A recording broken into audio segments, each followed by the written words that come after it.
देखिए, आज हम जानते हैं इस वीडियो में कि जो हमें सामान मिलता है मार्केट से, तो क्या उसमें हमारा टैक्स काट के दिया जाता है।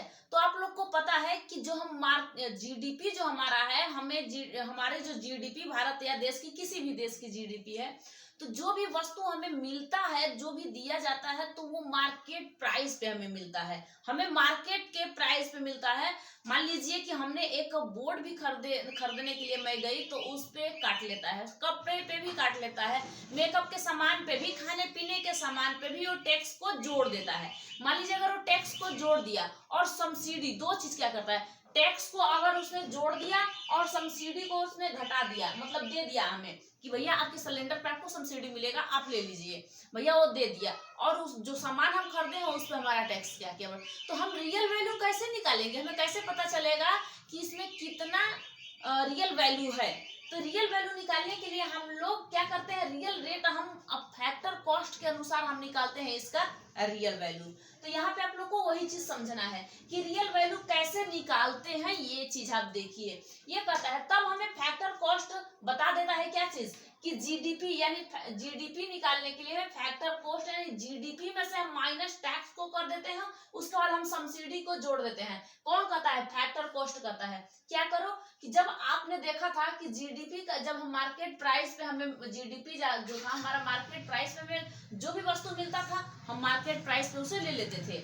भैया मार्केट प्राइस जो है वो आपको दे दिया, टैक्स बढ़ा दिया, घटा दिया, घटाता कहाँ है, बढ़ा के देता है, क्योंकि आप और हम कोई जीएसटी भरता नहीं। जो बड़े बड़े लोग हम अपना जीएसटी भरते हैं, तो जो भी सामान लेके आएंगे तो जीएसटी उसमें से पहले से ही कट के उनके लिए आएगा, लेकिन हम लोग के लिए नहीं आता है ऐसा। अगर हम नहीं भरते हैं तो आप लोग के लिए नहीं आएगा, जो नहीं भरता है, और जो भरता है उसको तो पूरी तरीके से अच्छे से समझ में आएगा।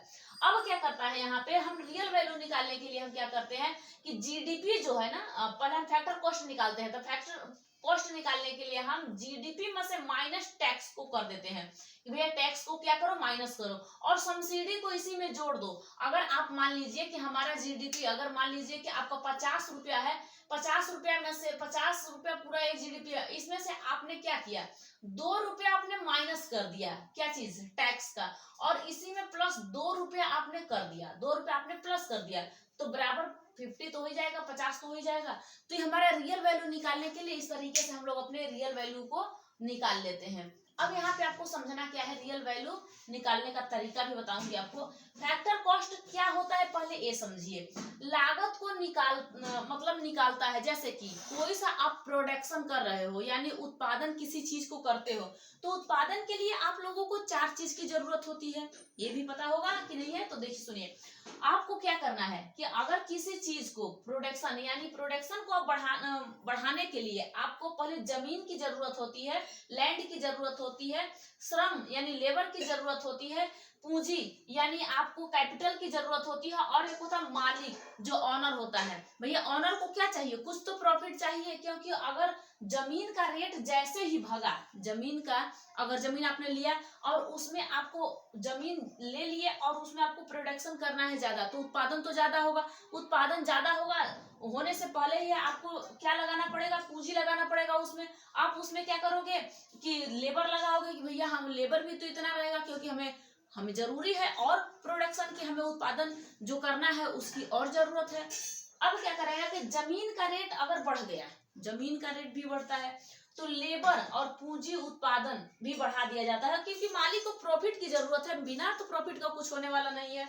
मालिक कोई भी काम करता है, कोई भी जो भी काम करता है, उसको प्रॉफिट की जरूरत है।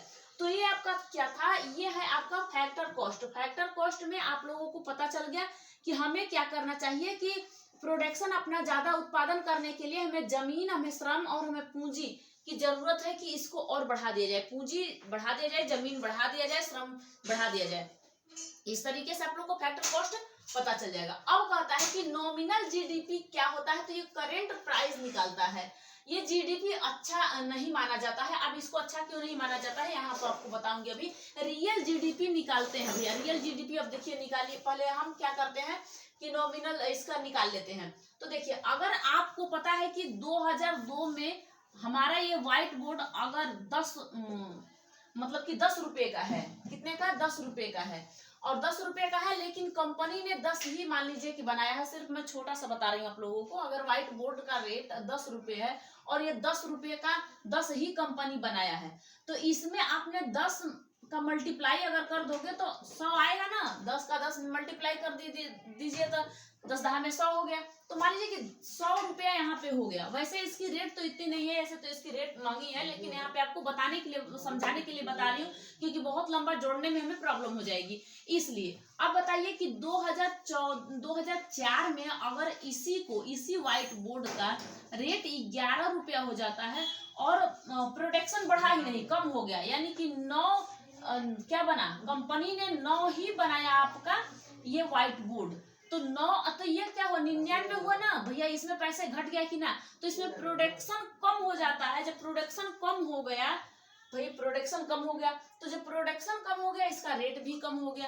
तो ये नॉमिनल जो जीडीपी है हमारे लिए सही नहीं है, यानी इसकी मतलब ये अच्छा नहीं होता है। तो अब हम क्या करते हैं, इसको निकालने के लिए हम बेस ईयर निकालते हैं। बेस ईयर का मतलब क्या होता है, जैसे ही हमने सन 2002 में ये व्हाइट बोर्ड को निकाला, यानी इतना हमने 10 व्हाइट बोर्ड को निकाल दिया, मान ली 2002 में हमने निकाल दिया था, हमें पता चल गया कि हम बेस वैल्यू अब इसका निकालेंगे, बेस वैल्यू तो क्या होगा। तो इसको तो अब हम रियल वैल्यू कैसे इसका निकालें, रियल जीडीपी कैसे निकाला जाएगा। तो इससे हम महंगाई को नहीं जोड़ेंगे, इसमें हम जो महंगाई यहाँ पे बढ़ गया है ना कि 10 रुपया से लेके 11 रुपया हो गया, तो अब 11 रुपया को हम जोड़ेंगे नहीं।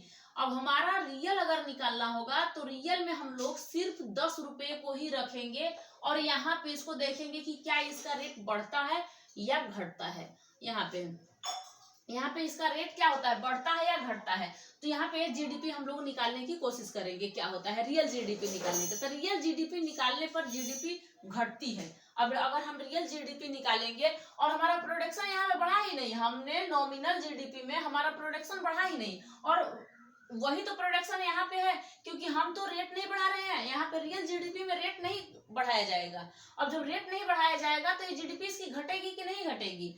तो देखो कैसे 2010 में इसने जब 10 रुपए का बोर्ड बनाया था और 10 ही बनाया था, और इसी को 9 ही बोर्ड बना दिया था 2014 में, और 10 रुपए का हम रेट रख दिया। हमने रेट तो नहीं बढ़ाया यहाँ पे। अगर हम रियल जीडीपी निकालेंगे तो हम रेट नहीं बढ़ाएंगे, क्योंकि ये तो करेंट में माना जाता है। कौन सा, नॉमिनल जीडीपी करंट प्राइस पे निकाला जाता है, और यहाँ पे आपका रियल है। आप देख सकते हो बेस वैल्यू निकालता है, आपका पीछे का सब कुछ निकालता है कि पीछे देखो कितने इसमें क्या प्रॉफिट हुए थे और क्या इसमें अब लॉस हो रहा है। तो इस तरीके से तो यहाँ पे क्या हुआ, यहाँ पे रियल वैल्यू निकालने पे इसकी कम हो गई कि ना रेट, क्योंकि अब देखिए यहाँ पे 2002 में 10 है तो 10 में 100 तो एक ही आया, यानी कि इसका पहला वाला तो एक ही आ गया, क्योंकि भैया उसने पहले ही निकाला था। जो 2010 का अगर निकाला 2002 का, तो 2002 का यहाँ पे भी निकाला तो ये बराबर आया। लेकिन 2004 में उसी चीज का उत्पादन उसने किया, यानी कि प्रोडक्शन उसने किया, तो उसका 9 ही उत्पादन किया, कंपनी ने 9 ही बोर्ड बनाया, और जब 9 बोर्ड बनाया तो 90 रुपया हुआ। इसकी कम हुआ कि नहीं, तो इस तरीके से इसका कम हो गया। ये होता है इसका रियल जीडीपी। तो बेस ईयर्स 2 साल का निकालते हैं, 2 साल। आप लोग को पता है कि आपको ये भी पता है कि संसद में रखा जाता है कि आपका 1 अप्रैल से, मतलब हम लोग 1 जनवरी से मनाते हैं फर्स्ट, मतलब कि 1 जनवरी को हो गया हमारा नया साल, लेकिन नहीं, अप्रैल में 1 तारीख से लेके 31 मार्च तक तब 1 साल होता है। तो बताइए 1 अप्रैल अगर है, 1 अप्रैल है, तो मान लीजिए कि सन 2000 क्या है, 2 है, मान लीजिए यहाँ पे 2 ही रख लेती हूँ, तो आएगा 3 की नहीं, मार्च आएगा तो 3 हो जाएगा। तो इस तरीके से 2 साल का हम लोग निकालते हैं। तो इसी को हम लोग वित्तीय वर्ष भी कहते हैं। तो मतलब 1 अप्रैल ये शुरू कर देता है निकालने के लिए। बेस ईयर्स 2 साल का निकालते हैं, तो शुरू होता है 1 अप्रैल से 31 मार्च। अब जोड़ा जाता है कब, 31 मार्च तक। यानी यहाँ पे रेट निकाल के रख दिया जाता है कि देखो आप, हमारी कंपनी ने इतने काम कर दिया, हमारी कंपनी ने इतने निकाल दिया है 1 अप्रैल से लेके 31 मार्च तक। अब ये आपका माल बिकता है नहीं बिकता है, इससे कोई मतलब नहीं। इसी माल को अगर दोबारा आप बेचते हो तो फिर दूसरे साल के जीडीपी में इसका काउंट नहीं किया जाएगा। लेकिन वही चीज अगर उस समय उसका काउंट कर दिया जाता है, उसे जीडीपी में जोड़ दिया जाता है, कितना आपकी जीडीपी होगी। जीडीपी आपको बताई हूँ किस तरीके से जीडीपी निकाला जाता है। किसी भी कंपनी अगर बाहर कंपनी अगर अपने देश भारत में आ जाती है, मान लीजिए कोई जीडीपी आप निकालते हो, आपका जीडीपी है, ये जीडीपी निकालने के लिए मान लीजिए कि कोई एक कंपनी है, मान लीजिए कि एलजी की कंपनी है, एलजी की कंपनी आ गई अपने भारत में। अब एलजी की कंपनी ने यहाँ पे जो भी काम किया, किसी भी देश की कंपनी आके यहाँ पे काम करती है तो वहां पे उसका सब जीडीपी जोड़ दिया जाएगा। लेकिन हम जीडीपी जोड़ दिया जाएगा जिसे कहते हैं ग्रोस डोमेस्टिक प्रोडक्ट। तो इस तरीके से हम इसको जोड़ देते हैं, क्योंकि बाहरी कंपनी आके कर दिया। और रिलायंस भी यहाँ पे, रिलायंस भी काम कर रहा है, रिलायंस। अब रिलायंस की कितनी हो गई, मान लीजिए कि 50 हो गई इसकी, और 100 रिलायंस ने कमा लिया।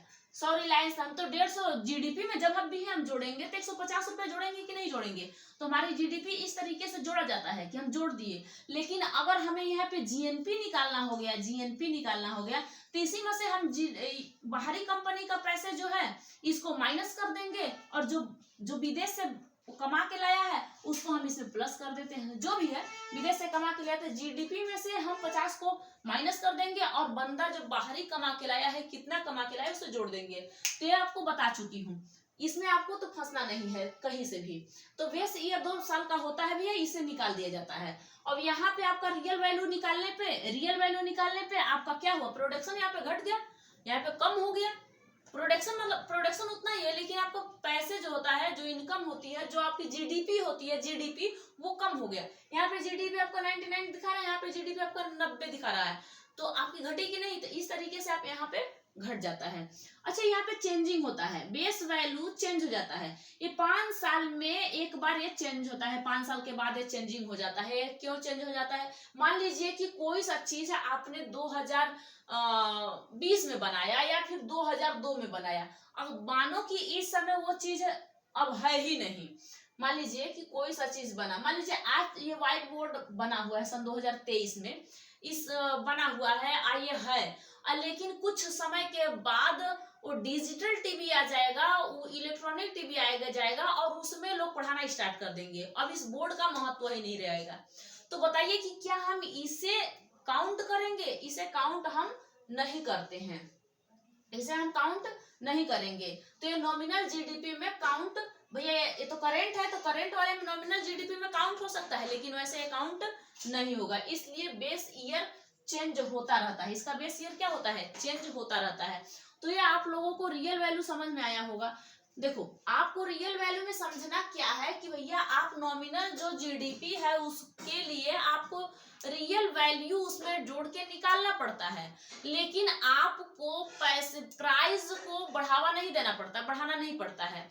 लेकिन जो आपको मार्केट प्राइस पे जो भी मिलता है सामान, मार्केट प्राइस पे, तो उसमें टैक्स आपको काट के मिलता है। अब सब्सिडी का जमाना ऐसा नहीं रहा। सब्सिडी किसमें चीज में सब्सिडी मिलता है, जैसे मान लीजिए कि सरकार ने सरकार अगर आपको सामान महंगी दे रहा है, तो वहां पे आपके जो वृद्धा लोग हैं, कुछ भी हैं, उनके लिए पैसे भी देता है, वो पैसे देता है। इन दोनों को क्या करता है ना कि अपने घर से नहीं देता है, वो जो टैक्स काटता है ना, उसी टैक्स में आपको पैसे दे देता है, कहता है लो और ले जाओ, आपका काम हो गया इसी में। तो जो टैक्स आप उसको दिए हो, उसी टैक्स में वो आपको दे देता है पैसे, कहता है आपका वृद्धा पेंशन है, ये आपका विधवा पेंशन है, ये आपका विकलांग पेंशन है, ये सारा पेंशन है, उसमें उसी को जोड़ देता है, ऐसा वो कुछ नहीं देता है। तो अब इसी को क्या करना है कि हमें रियल वैल्यू निकालना होता है। फैक्टर कॉस्ट से रियल वैल्यू निकालते हैं। फैक्टर कॉस्ट देखते हैं किसका प्रोडक्शन कितना हुआ है, यही तो होता है किसका जो लागत है आपने लगाया और इसका प्रोडक्शन कितना हुआ। अब आपने कितना, आप मोबाइल का रेट है, मोबाइल का रेट आपने मोबाइल 1 बनाया और मोबाइल कहीं हो सकता है 10-20 बना दिए, तो उसका क्या हुआ, ये उत्पादन बढ़ा। प्रोडक्शन क्या हुआ, प्रोडक्शन में उत्पादन ये बढ़ा। जब उत्पादन बढ़ेगा तो आपके लिए जीडीपी में आपका काउंट होगा कि इतने का ही है ये, इतने का, मतलब 10,000 का ये मोबाइल है, मान लीजिए 10,000 का मोबाइल है और एक मोबाइल बनाया गया। एक मोबाइल नहीं, हम बना दिए 10 मोबाइल, 10 दहा में 100, 1,00,000 रुपया भैया हमारे जीडीपी में काउंट होगा कि नहीं होगा। चाहे ये हमारा कंपनी है रिलायंस का हो या बाहरी कंपनी एलजी का हो, किसी भी कंपनी से अगर काम होता है मतलब लेकिन भैया जीडीपी में काउंट कर दिया जाता है। अब इसमें अगर जीएनपी जोड़ा जाए कि जीएनपी हमारा क्या है, तो जीएनपी में डायरेक्ट पता चल जाता है कि आपका रियल अब जीएनपी कितना है। मान लीजिए हम क्या करेंगे, जीडीपी में से हम बाहरी कंपनी को माइनस करके हम क्या करेंगे कि उसमें अपने विदेशी भाई का पैसा इसमें जोड़ेंगे। अब हमें जीएनपी पता चल जाएगा। तो आपको समझ में आ रहा है कि नहीं? कुछ भी इस तरीके से आप लोग पढ़ोगे अगर तो समझ में आएगा कि जीडीपी क्या होता है, जीएनपी क्या होता है। समझ में आया? तो ये आपको समझ में आ जाना चाहिए, क्योंकि आप लोग को मैं ट्वेल्थ क्लास जो मैं पढ़ाना स्टार्ट कर रही हूँ, बच्चों को पढ़ाती हूँ, उसमें उन लोगों को ये समझाना जरूरी है, क्योंकि बता दिया जाता है कि वित्तीय वर्ष क्या होता है, वित्तीय लेखा अनुदान क्या होता है, सारा चीज क्या होता है। इनको पढ़ाने के लिए में बताना पड़ता है सब कुछ कि भैया देखो एक साल का भाई जीडीपी वही होता है कि एक साल में आपको काउंट, मतलब कि किसी भी वस्तु को आप एक साल में ही काउंट कर सकते हो, एक साल बस 1 ईयर। अब इसके बाद आप दूसरे साल का इसमें नहीं जोड़ोगे। आज जीडीपी क्या करता है कि अपनी बाउंड्री, जो अगर भारत की बाउंड्री आप बना दिए हो तो इस भारत की बाउंड्री से क्रॉस करके कहीं और ये जाने वाला नहीं है। मान लीजिए, समझो क्या कहती हूँ मैं, समझो इस बात के लिए पहले ध्यान से। आपने अगर ये भारत है आपका, और इस भारत में आपने कुछ भी काम किया और आपकी जीडीपी बता दी कितनी है, लेकिन क्या आप इसकी बाउंड्री क्रॉस कर सकते हो? पाकिस्तान में चलो जाओगे? नहीं।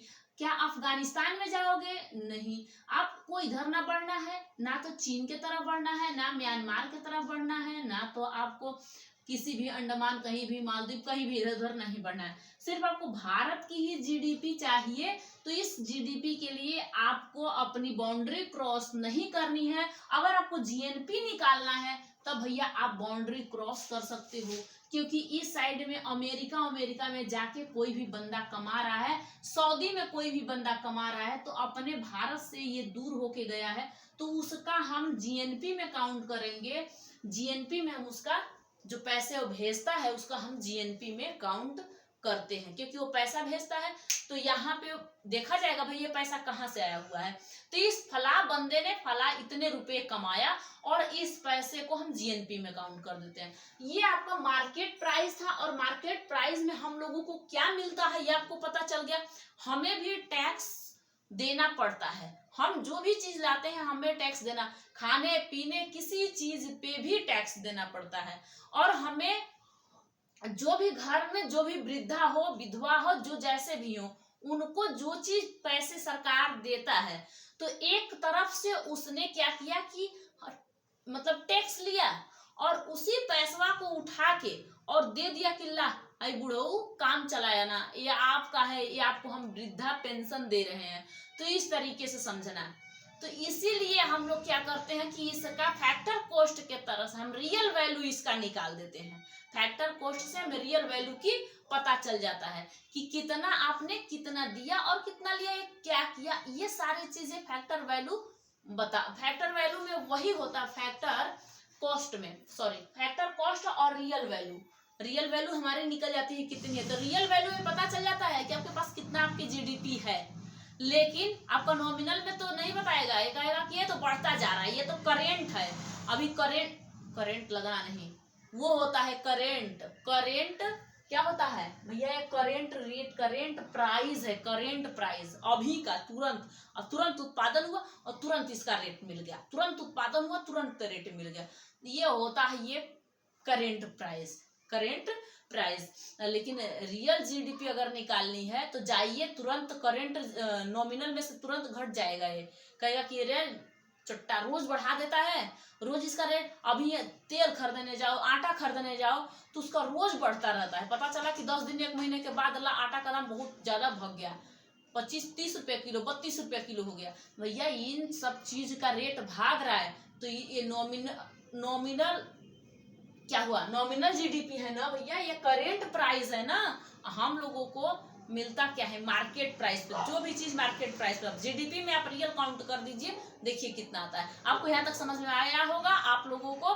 तब तक के लिए आप नेक्स्ट वीडियो में आपको मिलूंगी। जय हिंद, थैंक यू।